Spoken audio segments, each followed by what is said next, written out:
My name is Aldrich. At 20 years old, my life had been quite simple, marked by soot-stained hands and hammer strikes echoing from dawn to dusk. As a blacksmith's apprentice in the quiet medieval village of Eldermore, days blended into one another in predictable monotony: forge fire, red-hot iron, the constant clink of metal against metal.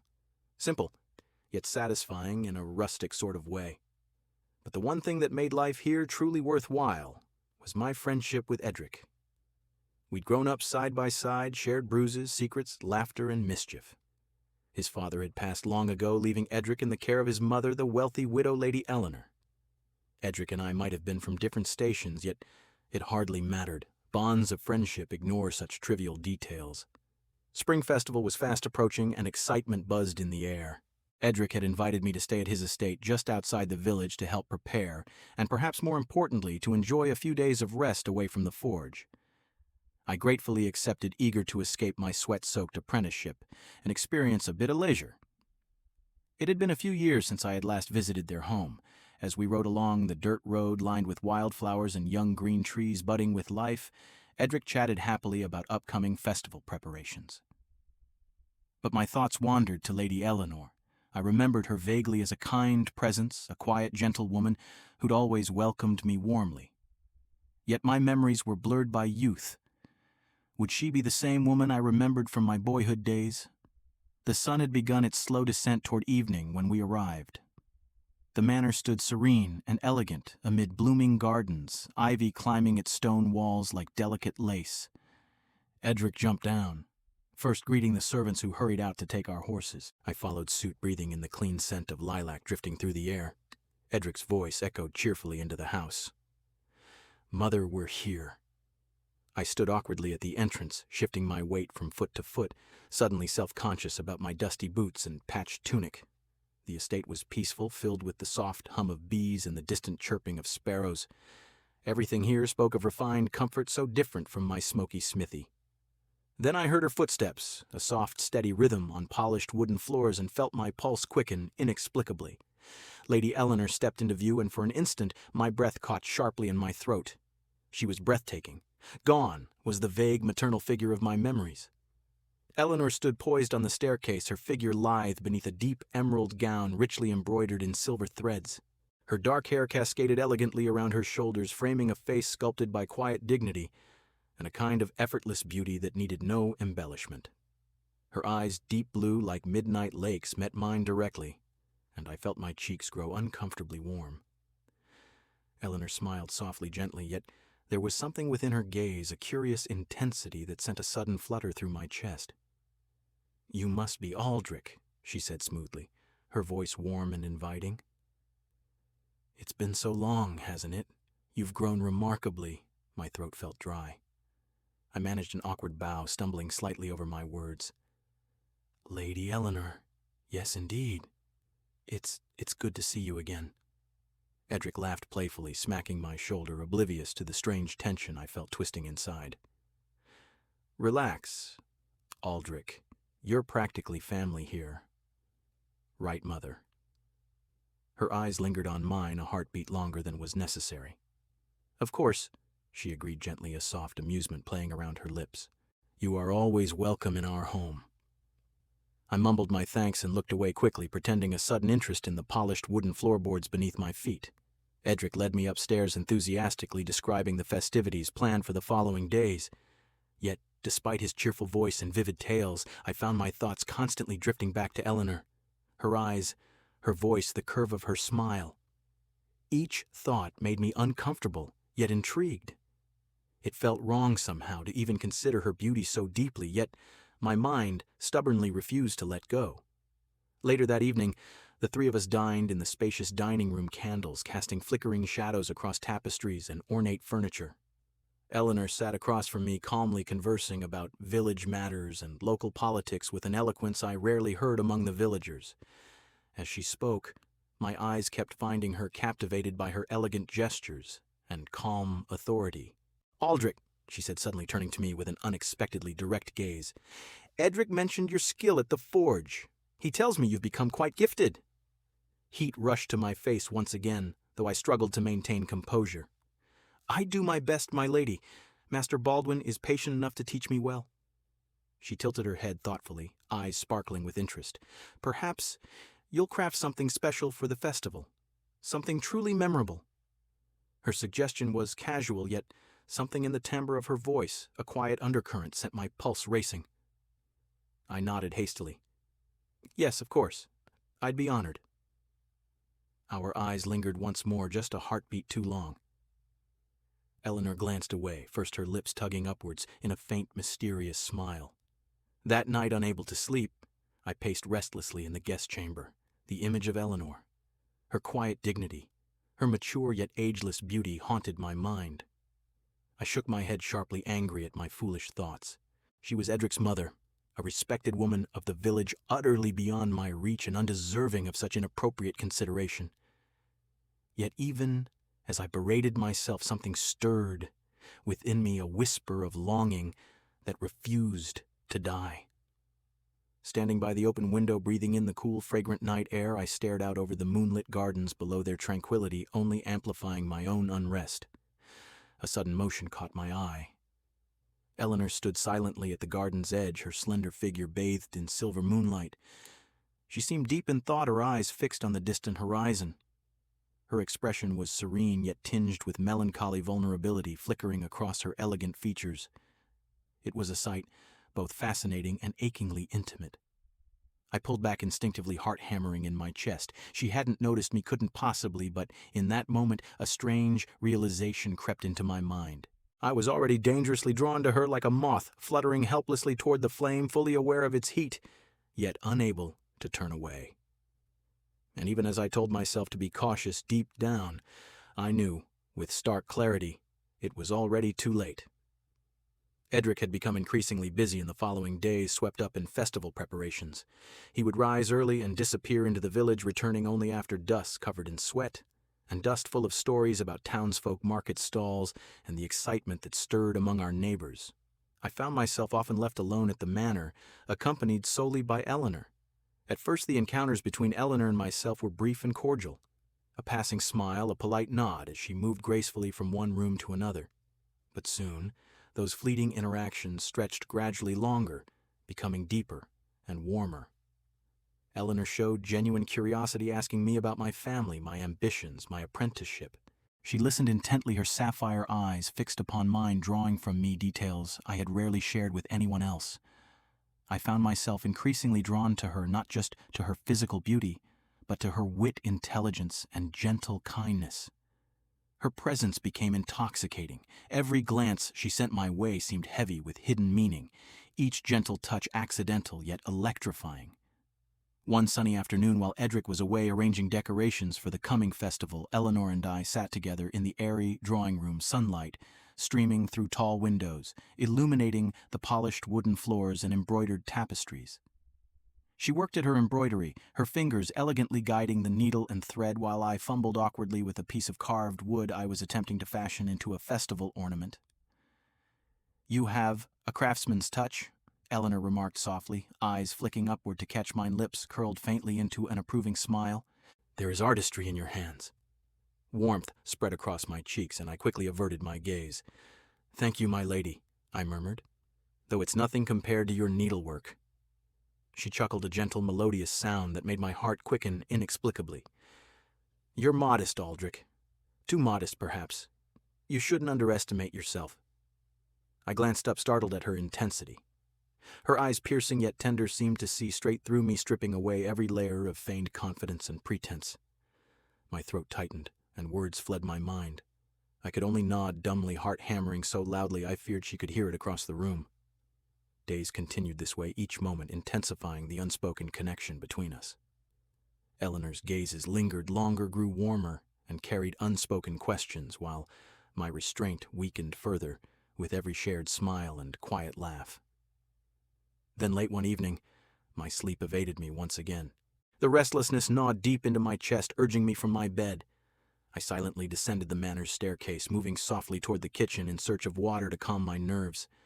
My footsteps echoed quietly on stone tiles, and shadows danced around the walls, illuminated only by the faint glow of candles. As I stepped into the kitchen, I froze abruptly. Eleanor stood near the hearth, her slender frame clothed merely in a thin linen nightdress, its translucent fabric revealing the graceful contours of her figure beneath. The flickering candlelight played softly across her pale skin, highlighting the curve of her neck and the elegant line of her shoulders. She turned sharply at my arrival, startled, her eyes widening slightly, yet she didn't shrink away. "Oh, Aldrich," she breathed softly, her voice barely above a whisper. "You startled me." My mouth was dry, every nerve on edge. "Forgive me, Lady Eleanor. I didn't mean to intrude, I was only thirsty." She smiled gently, a little self-consciously, and gestured toward the pitcher of water resting atop the wooden table nearby. "Help yourself," she said quietly, eyes fixed curiously upon mine. I poured a cup, sipping quickly, my eyes darting awkwardly around the dimly lit room, trying desperately to avoid resting too long upon her. Yet despite my best intentions, my gaze returned inevitably to Eleanor, who hadn't moved from her spot near the hearth. She watched me thoughtfully, her expression serene yet tinged with something deeper. Something wistful. "You couldn't sleep either?" she asked, voice gentle and curious. I shook my head slowly, forcing myself to remain composed. "No. My thoughts, they're restless tonight." Eleanor's lips curled slightly upward, an understanding sadness flickering across her face. "Mine too," she whispered softly, turning away slightly to stare into the dying embers of the fire. "The nights grow so quiet here, especially when Edric is away. Loneliness can be overwhelming, can't it?" Her quiet admission startled me. I'd never imagined this woman so poised and confident might suffer loneliness or sadness. Moved by sudden compassion, I took a hesitant step closer. "Lady Eleanor," I began softly, unsure how to offer comfort. "You shouldn't feel alone. Edric loves you dearly, as does everyone in the village." She nodded faintly, turning slowly back toward me. The vulnerability in her eyes pierced my heart. "Yes," she whispered gently, "but it isn't quite the same. Edric has his own life now, and I find myself longing for something different. Someone who understands, who sees me as more than just the lady of the house." My pulse quickened dangerously, blood rushing in my ears. Her words resonated deeply, echoing my own unspoken yearning. I moved instinctively closer, drawn inexorably toward her warmth and vulnerability. "You deserve to be seen, Eleanor," I murmured quietly, daring for the first time to drop the formal title, watching carefully for her reaction. "You deserve far more than loneliness." Her breath hitched subtly, and her eyes searched my face, darkening slightly with emotions she struggled to conceal. Her voice trembled faintly as she spoke. "Aldrich, you mustn't," she whispered, her tone pleading, yet conflicted. "It is dangerous, these feelings. You are Edric's dearest friend, and this is forbidden." I swallowed hard, heart pounding uncontrollably. "I know," I admitted softly, helpless against the tide of emotion overwhelming me. "Yet it is beyond my control. I cannot pretend otherwise." Her gaze remained fixed on mine, heavy with unspoken desires, fears, and forbidden hope. Neither of us moved. The tension in the room grew unbearable, electrified by the ache of 1,000 unspoken words. Finally, Eleanor exhaled slowly, visibly gathering her resolve. "We must be careful," she said at last. Her voice firm yet hushed, tinged with a reluctant sadness. "Once a line is crossed, there is no turning back." I knew she was right, knew it with every fiber of my being, yet as I stood inches away from her in that quiet candlelit kitchen, logic had lost its hold upon me entirely. Our gazes held firm, locked in a silent, breathless moment filled with longing, uncertainty, and reckless courage. And as Eleanor finally looked away, slowly stepping past me toward the staircase, brushing close enough for me to feel the warmth of her body, I knew, with a bitter certainty, one thing above all others: the line she warned me about had already blurred beyond repair. It was indeed far too late. The morning was pale with mist when Edric mounted his horse and rode off toward the town of Cindermore. He waved over his shoulder, shouting something about banners and casks of mead, his voice fading into the distance as hooves clattered over stone. I watched him go from the front steps of the manor, arms folded, heart oddly heavy. I was alone now, alone with her. The estate seemed too quiet after his departure. No clamor of Edric's footsteps, no laughter echoing through the halls. Only the occasional creak of old wood, the gentle hiss of the hearth, and somewhere deeper in the house, Eleanor. I told myself I would spend the day outside, tending the garden, maybe helping the stable boy, anything to keep distance between us. But as the morning dragged on, I found myself hovering in the hallways listening for her voice. She found me first. Aldrich, her voice came from the sunroom at the far end of the corridor, soft and lilting, like wind through silk. I turned the corner and saw her bathed in light, standing barefoot on polished tiles, a book, half forgotten, in one hand. She wore a pale blue gown today, modest but soft enough to hug the shape of her body, the fabric glowing where sunlight poured across her. "You're up early," I said, trying to sound casual, though my voice caught halfway through. "I couldn't sleep much last night," she admitted, stepping aside to let me enter. I barely slept at all." Our eyes met for a moment. The room fell quiet. I stood awkwardly, hands clenched behind my back, while Eleanor returned to the cushioned bench by the windowsill. "Sit with me," she said, gesturing to the space beside her. I hesitated. 1,000 voices screamed in my head, but none were louder than the thrum in my chest. I sat. We didn't speak at first. We just looked out at the garden, the ivy crawling up the stone wall, the birds fluttering through trees, the way the morning light danced like fire on the dew. And still that silence between us wasn't empty. It was thick with everything we hadn't said. "You know," she began after a while, her voice barely more than a breath, "I keep wondering when I started to look at you differently." I turned toward her, breath caught in my throat. "You're Edric's friend. You're practically his brother," she went on. And yet, I prompted softly, leaning closer without meaning to. "And yet," she said, looking directly into my eyes, "every time I see you, something in me stirs. Something I thought had long since died." I should have stood up. I should have walked away. But I didn't. I couldn't. "I feel it too," I confessed. My voice was raw, honest. "I've tried to ignore it. I've told myself I'm imagining things, that it's wrong, but every time I'm near you, it gets harder to pretend." Her hand was resting lightly on her lap. Without thinking, I reached out and touched it. She didn't pull away. "Aldrich," she said, her voice trembling, "this can't happen." I nodded. "I know." And still I leaned in closer. She didn't stop me. Our lips met in a kiss that felt more like a spark than a touch, brief, heated, forbidden. Then another, deeper this time. Her fingers tightened around mine. My other hand moved to her cheek, and hers found my chest. Somehow we were standing pressed together in the golden light, our breaths fast and shallow. The book she'd been holding fell forgotten to the floor. I don't remember walking upstairs. I don't remember which of us led the way. All I recall is the door clicking shut behind us, the air thick with desire and fear and something more. In her room, the world narrowed to a single point, her and me.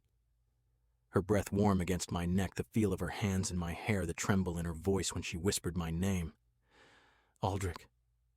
She was fire beneath silk. I kissed every inch of her. I could reach my hands, trembling against her skin, as though this might all vanish if I blinked. She pulled me close, desperate, and I matched her hunger with my own. There was no grace to it, no ceremony, just raw, aching need. The weight of what we were doing loomed behind every breath, every touch, but it wasn't enough to stop us. Nothing could stop us. Afterwards, we lay tangled in the linen sheets, the room still echoing with our breathing. My chest rose and fell against her bare shoulder. The world outside had vanished completely. She turned her head to look at me, eyes shadowed with something like fear. "This was a mistake," she said softly. "I know. We can't do this again." I nodded. "We won't." And still neither of us moved. The sunlight through the window shifted slowly, painting the room in gold and amber. Her hand rested on my chest, fingers splayed like she was afraid to let go. "Aldrich," she said again, softer now. "Yes, we have to be careful." But the way she said it, the way she looked at me, it wasn't a warning. It was an admission. We both knew we had crossed a line, and no matter how careful we tried to be, there was no going back. Not now. Not ever. It didn't stop after that day. We told ourselves it was just a moment, a lapse in reason, a shared weakness. But the truth, we didn't want to stop. Not really. We'd opened a door neither of us could close again. Every chance we had, we found each other. Sometimes it was just a lingering glance across the hallway when Edric turned his back. Other times it was a whispered word in the corridor, fingers brushing under the table during supper, her hand on my chest when no one else could see. Each touch burned like a brand.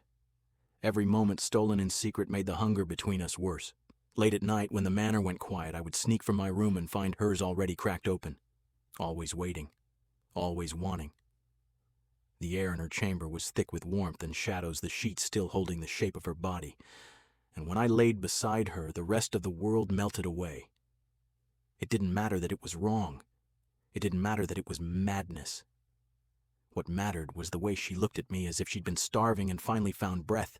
But even in those moments of passion, there was something else behind Eleanor's eyes, something quiet and pained. The way she clutched the back of my neck like she was trying to hold herself together. The way she whispered my name like it might be the last time. One night, as we lay tangled together beneath the sheets, she traced a fingertip down the center of my chest and said, "Sometimes, I wish I'd never invited you into this house." I looked at her startled. "You regret this?" "No," she said. "God help me, I don't regret a second of it, but I wish it didn't have to be like this. I wish we weren't lying, hiding. I wish I wasn't betraying my son." Her voice cracked slightly at the end and my heart clenched. I wanted to say we'd figure it out, that it would all work out somehow. But I didn't, because I knew the truth. We were walking a blade's edge. One misstep and everything would shatter. The tension followed us in the daylight, too. At first, Edric didn't notice anything.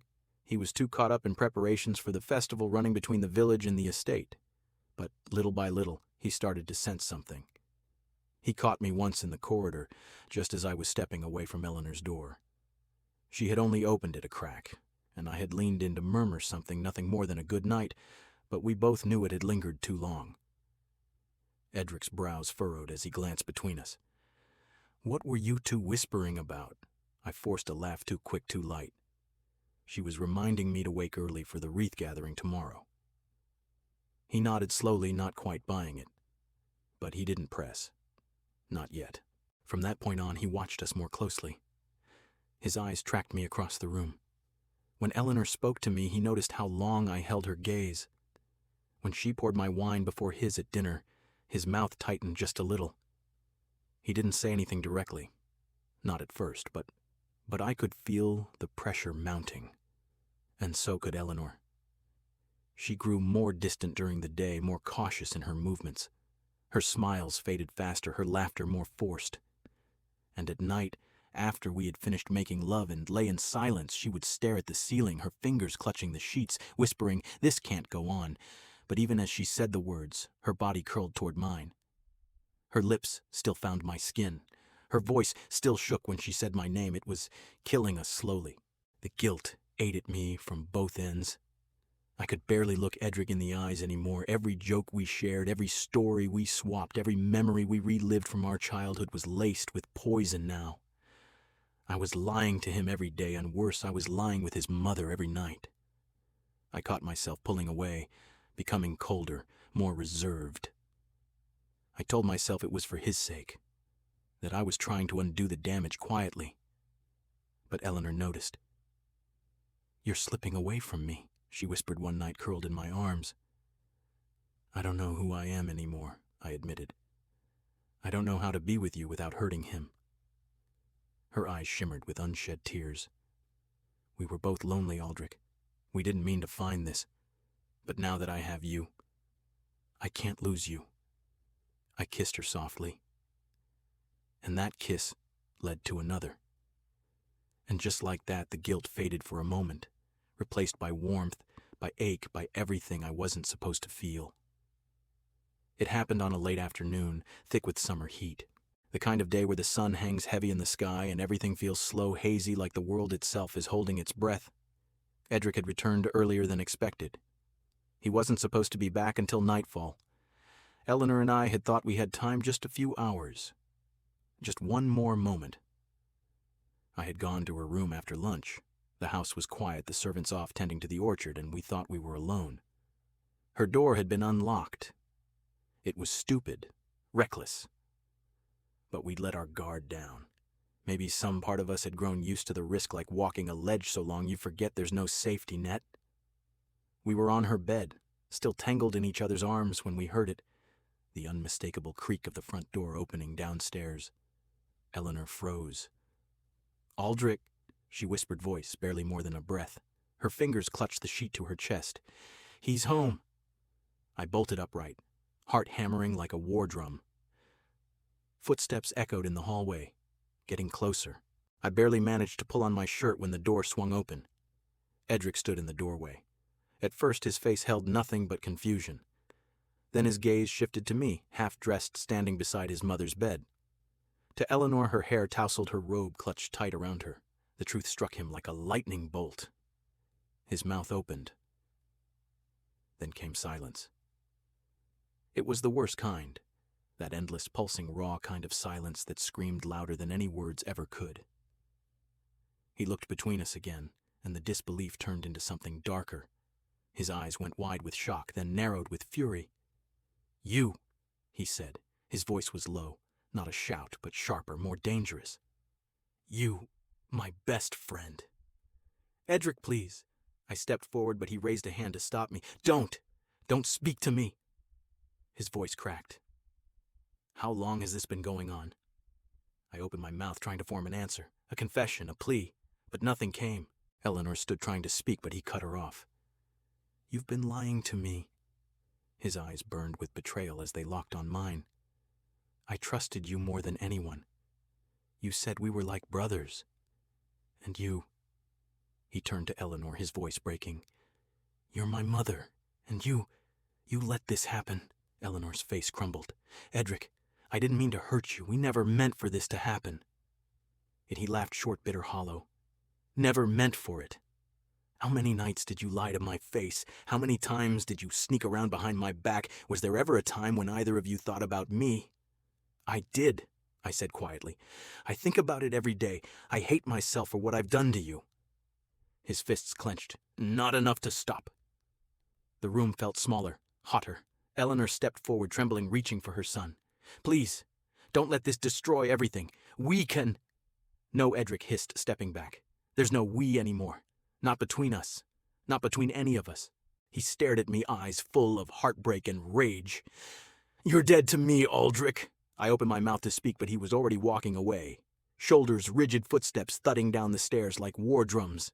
The front door slammed shut moments later, shaking the entire manor. The silence left behind was unbearable. Eleanor sat on the edge of the bed, her hands trembling in her lap. Her eyes were wide, unfocused, her breath uneven. "He hates me," she whispered. "No," I said, kneeling before her. "He's angry, but he'll understand. One day he won't," she said softly, shaking her head. "And he shouldn't." I reached for her hands, but she pulled away. "Aldrich." She looked at me, and in her eyes I saw it, everything we'd been avoiding. The guilt, the shame, the weight of what we'd broken. "I love you," I whispered. "I don't want to lose you." Her lip trembled. "You already have." She stood, pulling her robe tighter around her. Her back was to me when she spoke again. "This can't continue. I can't look at my son and see the man I destroyed his trust for. I can't live with the wreckage we've made." I stood slowly, every word she spoke slicing deeper than the last. "So that's it?" I asked. "You're ending this." She didn't turn around. "We already ended it, Aldrich." The moment he saw us, I watched her shoulders rise and fall with a deep, shuddering breath. I wanted to hold her, to make her change her mind. But I didn't move. I just stood there, feeling something inside me collapse. I left before the sun fully set, packed what little I had, and walked out the front gate with the clothes on my back and a hollow ache in my chest. The road away from the manor seemed longer than ever before. I didn't look back. There was nothing behind me that hadn't already burned. I don't know what happened between them after I left. Maybe Edric never spoke to her again. Maybe they found a way to patch the pieces back together. Maybe they both live in that house now, like ghosts haunted by silence and memory.